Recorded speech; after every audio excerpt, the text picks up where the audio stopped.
Hi everyone.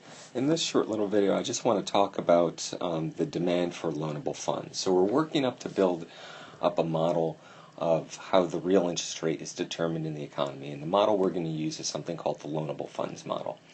Now, to make life simple, we're going to pretend there's just a single real interest rate out there in the economy, but in reality there's thousands upon thousands of these interest rates out there.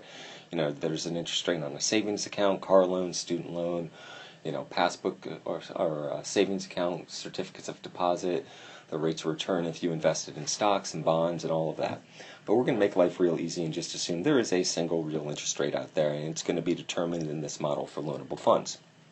Okay, so I think one of the things I'm going to do, just to go ahead and make life a little bit easier, we're just going to go ahead and say real GDP is equal to potential GDP through this entire calculation. So we're just going to say GDP is equal to potential GDP.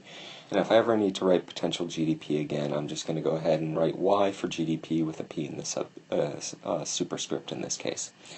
Alright, so what we're building up is a supply and demand model, which is nice because we're going to build upon a lot of things that you learned in your Principles of Micro class. So you can think of this as a supply and demand model that's just applied to a very, very specific case, namely the quantity demand of loanable funds out there in the economy.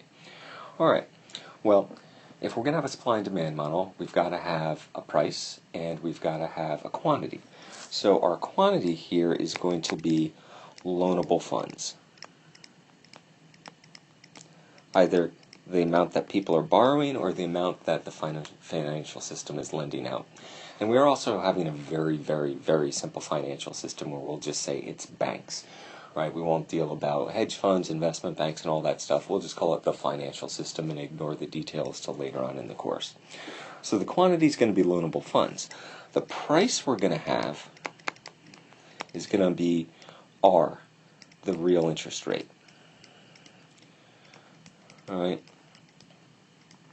and at times you're going to have to think of the real interest rate as either, and it's both of these things at the same time, it's either the reward for savings, because if I put income in a certificate of deposit or my savings account, the reward I get for doing that, for delaying my consumption, is I get some interest income. And the real interest income is the real reward for savings. But at the same time, it's also the cost of borrowing. If you go into a bank to get a student loan, a car loan, or even on your credit cards, there's some interest rate attached to that.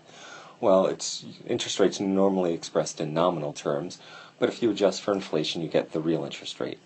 So when we build up the demand curve for loanable funds, I want to think the real interest rate in terms of the cost of borrowing. When we derive the supply curve for loanable funds, we want to think of the real interest rate as the reward for savings. Okay, I think I'll stop there, and then I'll actually get into building the model. So you can think of this as just the preliminaries for the market for loanable funds.